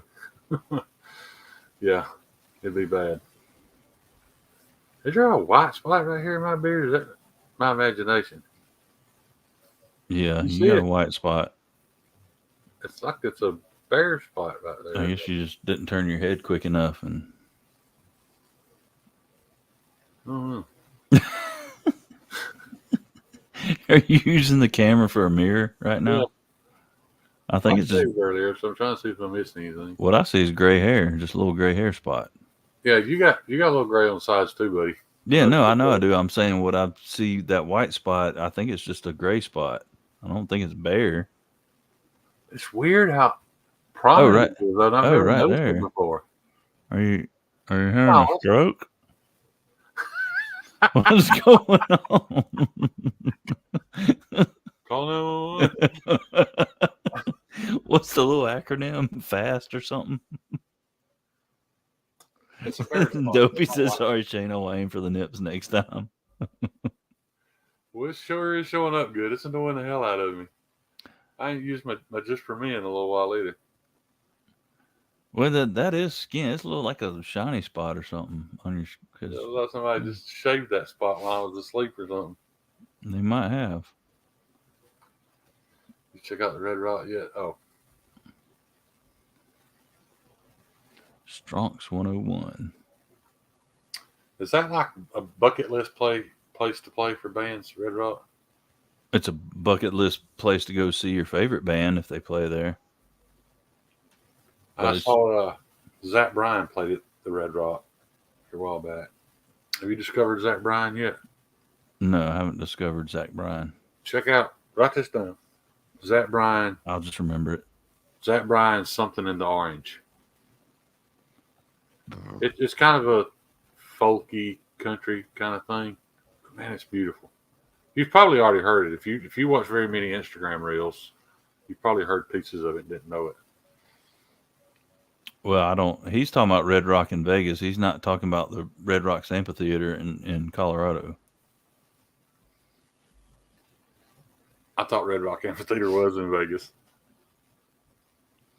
Is it not? No, it's in Colorado. Then what's Red Rock in Vegas? I don't know. I just know Red Rock in Colorado. I think Red Rock in Vegas is just like a state park, isn't it? Where the rocks are red. But I thought that's where the amphitheater was. Red Rock Canyon. It's a whole canyon. Oh shit! So you listened to all them witches? Yeah, it was good. Yeah, they're real good, dude. Yeah, they're real good. Yeah. Red Rock here is rock. Red Rock here is Well, I learned something today. Yes, you did. Red Rock in Vegas is not where the amphitheater is. No. We have a stone amphitheater here in Gadsden. It's pretty cool. It's kind of a shame it hardly ever gets. The last venue I saw there was a amateur wrestling event they put on there. That's a strange thing to see at a natural rock formation amphitheater. But it's not natural. It's just all made of rock. It's river rock. It's not natural. They didn't carve it out. They just built it all out of rock. That's where they used to have the Battle of the Bands every year. Really but still an odd place to have a wrestling match. Yeah. I mean, the acoustics aren't the biggest thing of a wrestling match. So right. I think they just got it because nobody ever rents it anymore. A cheap place to do their skullduggery, huh? Yeah. Todd Carr said Bladeshow is a 25-hour drive for him. That's just a day and an hour, dude. Set it aside. Yeah. Doable in 23 if no lights. Yeah. Why don't you just fly, Todd Carr? He don't have wings. He's a human. An airline ticket then and board a plane. And let the plane fly while you ride on it? Yeah. I'm sure if you bought them. Well, I mean, after all this horrible talk of Hartsfield International, he probably don't want to fly into Atlanta now. Yeah. Good night, Randy. I ain't gonna make it much longer. Yeah, I ain't either really. Which I told Javon earlier when he asked me if I was going live, I didn't know for how long, but I mean, you give us 30 more minutes, Shane. Oh yeah. Somebody said that Tri-State tried to channel bomb us or whatever. He tried to do what? Somebody earlier said that Tri-State tried to channel rate us. I don't even know what that means. It's where he gets all the people watching his live to go over to your live and leave. Oh, I gotcha. Well, I appreciate it then. There, Cole. They said that he couldn't. What time did you start? It was a minute or two late because I was having camera issues. I had to reboot the laptop, and after 9. It was. I think it was supposed to be at 9:30, and I went at like 9:32. Oh heck! I was in here at 9:38. I wasn't near as late as I thought. I thought I was half hour late. No, you wasn't that late. Half an hour, 1.5 hour flights for Dopey. Where are you coming from, Dopey? Dopey's in Florida. Oh. He's down around somewhere close to Doom. I'm assuming he drove to his house. Good old Floridia. Yeah. Doom is coming though, right?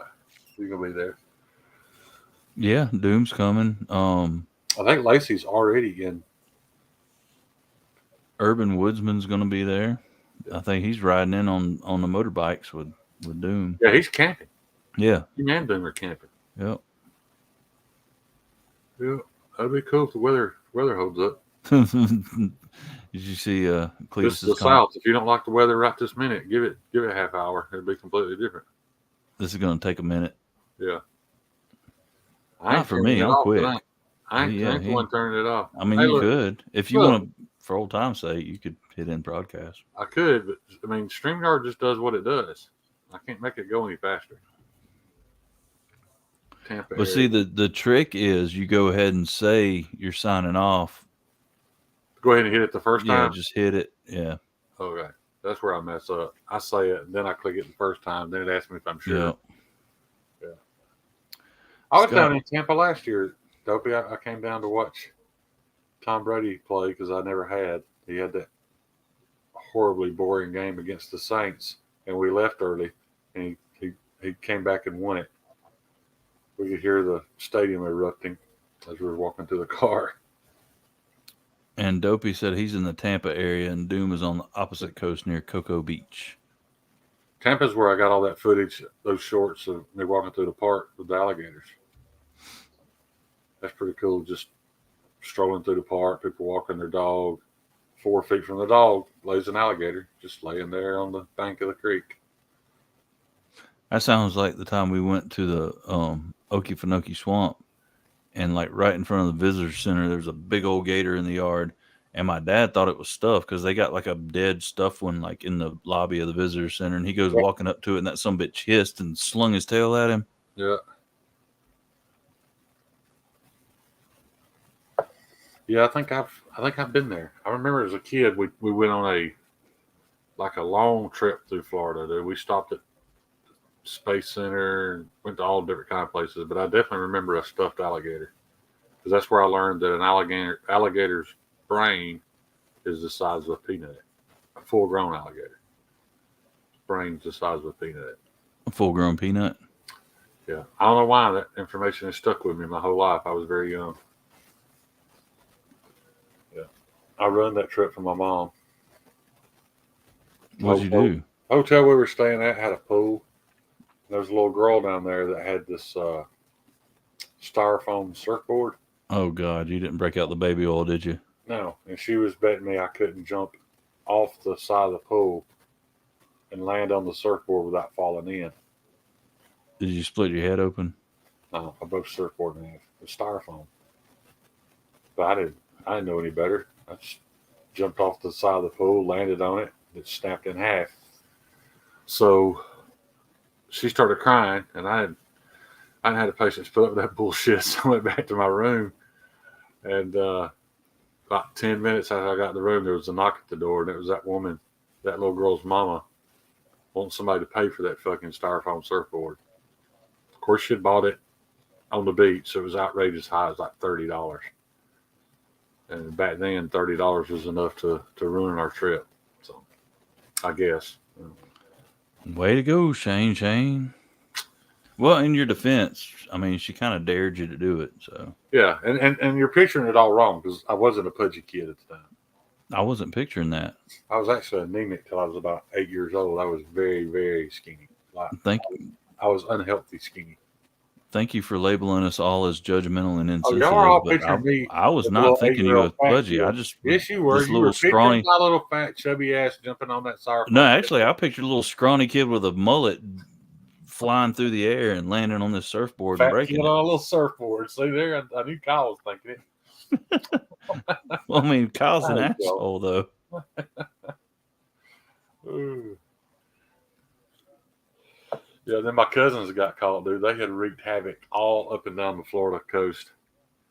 Every time we stopped at a bathroom, my older cousin Willie had figured out if you lift the lid up on the toilet, and you grab that stem that sticks up and just snap it off, that the water just starts pouring and you can't stop it. And dude, he did it in every bathroom we'd stop and pee at. Willie would always go last. He'd snap that thing off to watch the water shoot out the top of the toilet. Well, we were at McDonald's. They told us we were fixing to leave, fixing to get back on the road, and told us to go to the bathroom. So we did. When we came back, they surprised us, dude. They bought us ice cream cones. So we're sitting there licking our ice cream cones, watching water run out front of the bathroom door. Before you know it, the whole fucking dining room, people are sloshing. There's so much water everywhere, and I don't know how. Well, he was a hellion anyway, so I'm sure his mama just figured out it had to be him. Because they went in there and realized somebody had broke the toilet. You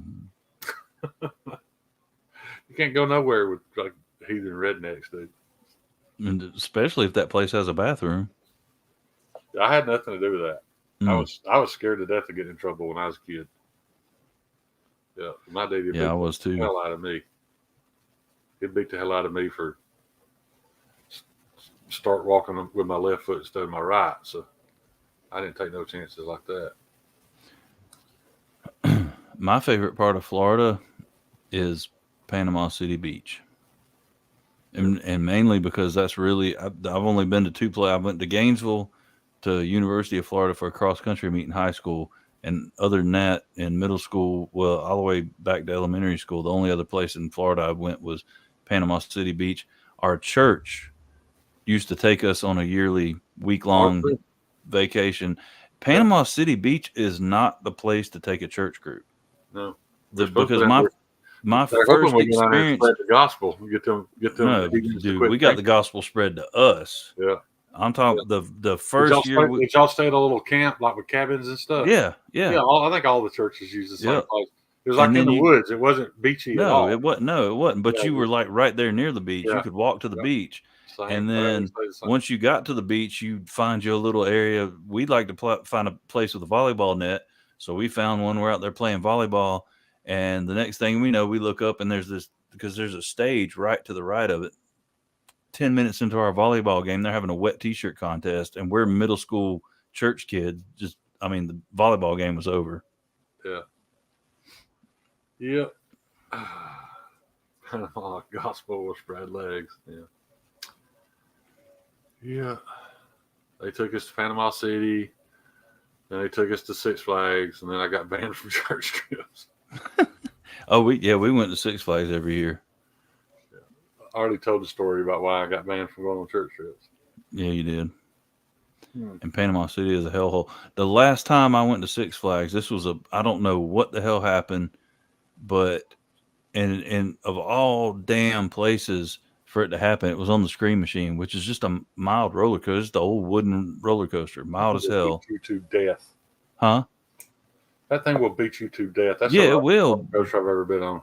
But it's not the type where you're spinning upside down. It should make you nauseous or anything. It's the classic wooden coaster. Yeah, we get like to right before the last hill, and my stomach did a little erp, and I was there with my good buddy Derek from we had just graduated high school, and we had met these girls that were like, "Hey, let's ride the roller coaster together."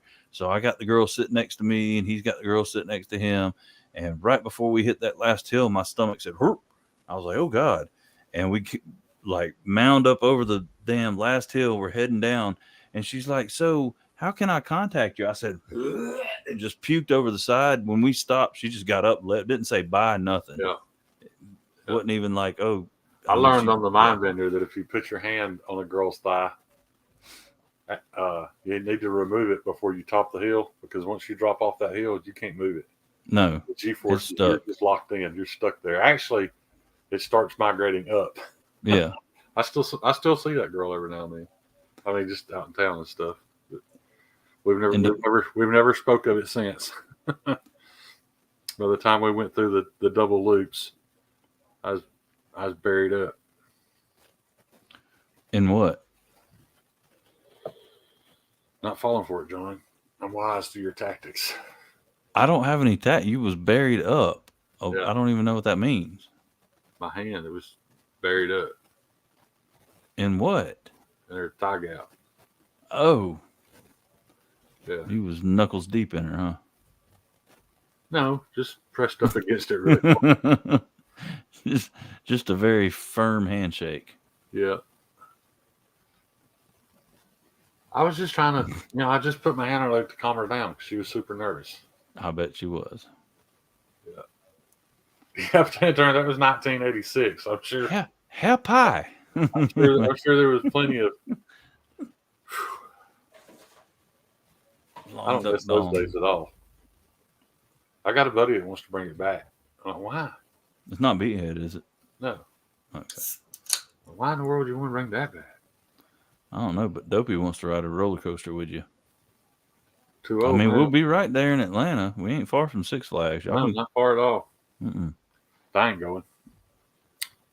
Did they still have the mind bender? I ain't been since They changed it to the Joker when they went all Batman themed. But it's the same roller coaster? Exact same roller coaster. They just painted it purple and green. So that have they not updated shit at all? Is it still the same Six Flags? After I got well over 300 pounds, I went one year and I couldn't ride anything because the thing wouldn't come down far enough. Embarrassed the shit out of me, so I didn't go back. Well, I can remember right now what caused, because I'd gotten sick before. I didn't throw up, but it rattled my stomach. You remember the wheelie? Yeah. That was the one that was around, and that was vomit inducing. Yeah.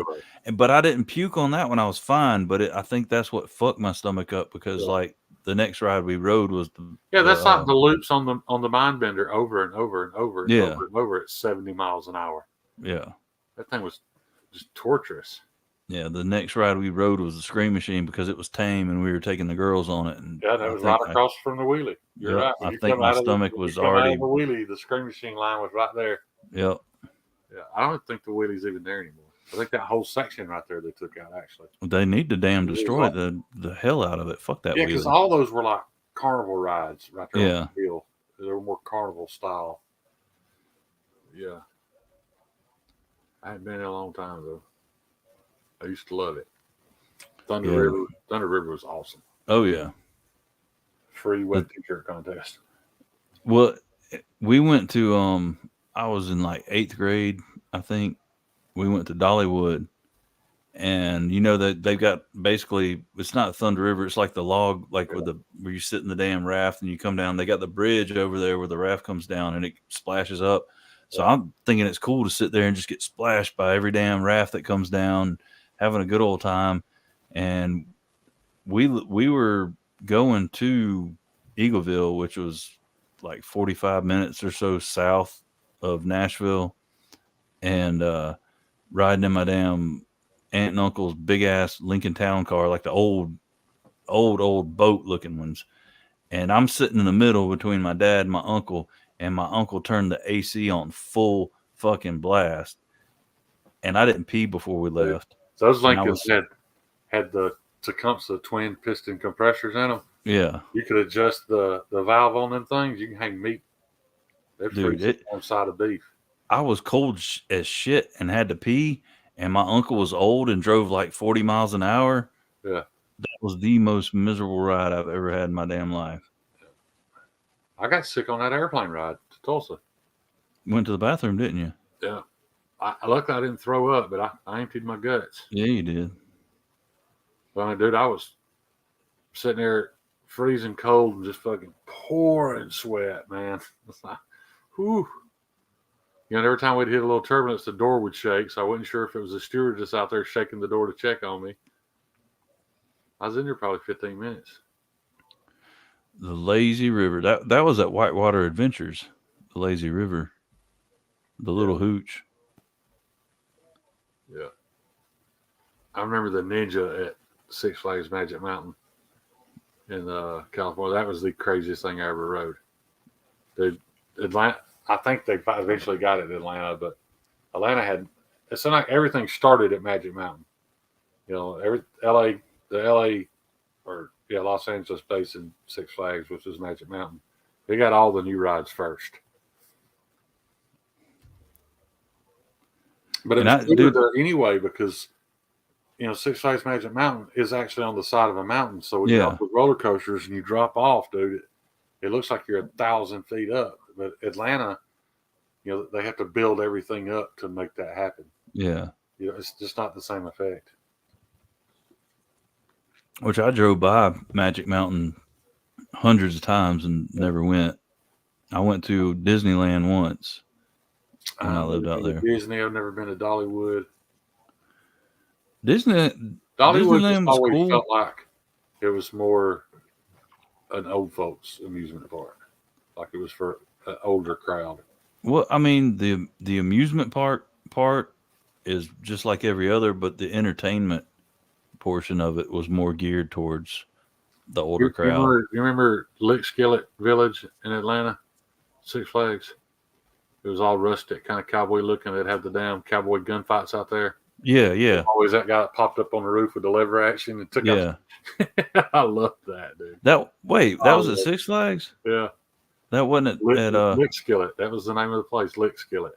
You know, that was the whole point of Six Flags. You're supposed to be able to experience all these different parts of the world. Yeah. As a kid, you don't get that. You don't understand it. But as I got older, it made sense. You know, some of the places are supposed to remind you of Switzerland or Germany, but then there was Lick Skillet where everything was just like old, almost petrified looking wood. It was all cowboy town looking. They would have those gunfights with the guns with the blanks in them. They were loud. And they'd go off. Pow, pow. You remember Chevy Show? Ah, yes, I do. Chevy Show would almost make you sick. It would, dude. Because it would move a little bit with the damn screen. Yeah. That's when I knew I couldn't ride rides anymore. It never bothered me my entire life. But as I got older, we were getting ready to go on a cruise in 3 or 4 months, and we went somewhere, and they had one of those flight simulators that you sit in. Yeah. You got to pick between one was outer space and one was like it was called the Barn Raid. It looked like you were in an old biplane flying like through country barns. And anyway, it almost threw up in that thing. I was wondering, like, am I going to be all right on a cruise ship? I'm not sure, but I got just a tad queasy a couple of times, but not enough I got over it pretty quick. Yeah, whenever I went to Disneyland, they had a ride similar to Chevy Show. I think it was called Star Tours, but it was like a Star Wars themed ride, but it was the same concept. You sat in that big ass box that would move with the screen.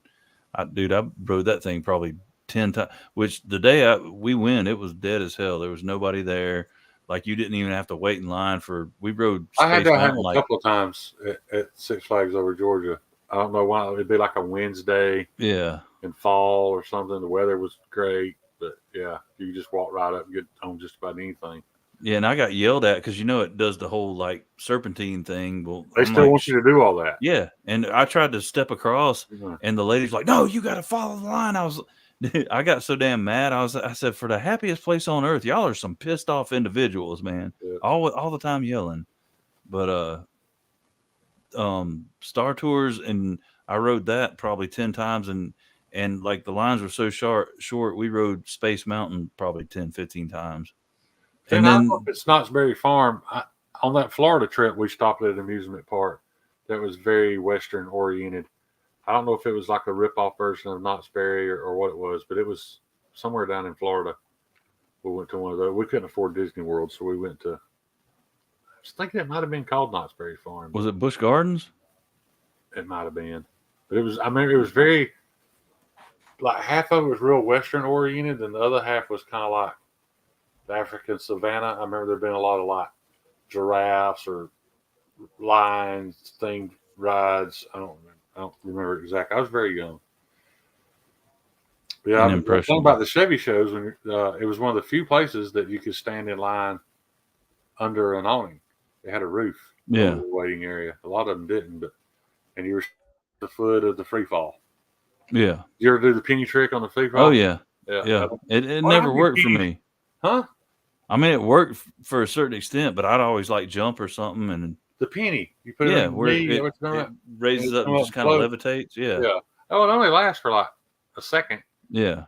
Because you're falling so fast, then you duck underneath it. I wonder how many pennies are under that thing. Because you're not supposed to do it. No. Like, I think it's on the sign because it can like impale your brain or some shit. Yeah. All right, Demonoc. Good night, brother. Yeah, the last time, dude, I haven't even rode the Superman, and it's been in Atlanta forever. But Superman was the one that's got the magnetic propulsion. Oh, I hadn't heard that. The last time I went to Six Flags was like late 93, early 94. Yeah, the Superman, you're just sitting still. It's not like you have to be drug up a hill and drop. You're sitting still, and it uses, just like the super trains in Japan, it uses magnetic propulsion and just rockets you. And you go up. It's literally 90 degrees straight up. You go up until you lose momentum. Then you fall, come back down, ride's over. So it's just a straight shot. Up, back down, get out. But I never got to do it. No, I'm good on that. I remember, what was it? The Flying Dutchman, ship. And then it became the space. It was the space shuttle. They changed it to a space shuttle. They just put a new body on, new skin on it. You're right. Yeah, at one point over there where the Mind Bender and all that stuff was, all that became Batman theme. Because Six Flags is owned by Warner Brothers. So everything was Batman or Poison Ivy or Superman. It was all themed with that stuff. Oh, what was the oh damn. What was the thing they used to do every Halloween? Fright Fest. Yeah, Fright Fest. Yeah. Yep. That's really the best time to go, in my opinion. Fright Fest is a lot of fun, dude. Especially if you're young. And yeah. As always, there's 100 little groups of 5 or 6 little teenage girls running around in there. It always comes back to the girls with you, don't it? It does, unfortunately. I can't even enjoy the amusement part without looking at girls. Yeah. Sorry, y'all. But I was young, so it was all right. Young and impressionable. Yeah. Six Flags was the first time I ever saw a white guy dating a black girl. I mean, it didn't offend me. It blew my. I'd never even heard of that. I didn't know that was a thing. At that point in my life, I had just discovered that some white girls were dating black guys, but it was very, very few. And then I get to Atlanta, dude, I saw like 5 or 6 interracial couples where it was white guys to black girls, and I was like, "You can do that? Is that okay?" Yeah, it's legal. Yeah. Well, I mean, growing up in the woods in Alabama, dude, you learn a lot of stuff the hard way. Some people just automatically get offended by it, but I thought it was cool. I just never seen it before. Didn't even know it was a thing. I saw Joan Jett and the Blackhearts on seniors night in Six Flags. No, you didn't. Yes, I did. I can't top that with the Six Flags story. And the Blackhearts. You remember seniors night? Yeah. That had bands. That was awesome. I went to the Christian rock festival they used to have there one year. Saw Petra. That Christian music festival they have in Gatlinburg every New Year's. I don't remember what it's called now, but it's great. And it's a great place to take your kids. It's a lot of fun. And if you like that kind of music, like several of those bands I really like, but they have a lot of big names show up for that one in Gatlinburg. Winterfest, I think they call it.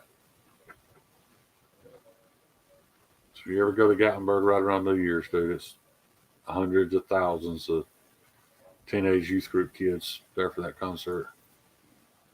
Shane actually strips at seniors night at the local bingo hall. That's when he goes by a stripper name, Sparkles. I got to get paid, man. Or Charisma. Are you going by Charisma now? Yeah. Whatever pays the most. Whichever name they forgot from last time. Dude, I'm about to jump off here, John. It's Yeah, 11:30. I well, got to be up in a few hours. I'm about to end it as well. I got 2 more days and then off for a few for Blade Show, and Dopey, I don't know if you heard, but I got both your shirts packed up over, buddy. So. Oh, he heard. He heard. He was there. He's been here the whole time. But I don't see anybody else that I'm positive is going to be at Blade Show other than Dopey. Well, a Freak Show was on here earlier. He's going to be there. You'll have to introduce me because I still don't know what he looks like. Well, I found out the hard way, but he's a beautiful man. I met Mrs. Freak Show. Oh, you met her and not him? Yeah, she was. Well, that's weird. Coming back by the Devo booth. She just picked up her stout she won. Oh, her winnings. Right there from the Devo booth. Absolutely giddy. That was one of my favorite memories of Blade Show last year was that and Dan Brock getting his sea otter. Hell yeah. It was really cool. There will be sea otters at Blade Show. Oh yeah. You guys have been missing them. I won't be getting one, but hopefully somebody will buy one. Let me check it out. I love y'all. Anything to say, homie? Yeah, I love y'all very much, and I appreciate any amount of time y'all spend with my brother John. And that bald-headed asshole. Yeah, some of y'all I'll see Friday. The rest of you, I don't know. We'll see you sometime. Yeah, what you got, John? Well, I love all you fuckers. You're pretty cool. We dig you. Thank you for hanging out with us. At some point tonight, get out there and EDC your asses off and do something nice for somebody. That's right. And peace the fuck out. Love y'all. And I'm going to end it here in a second. It's going to take me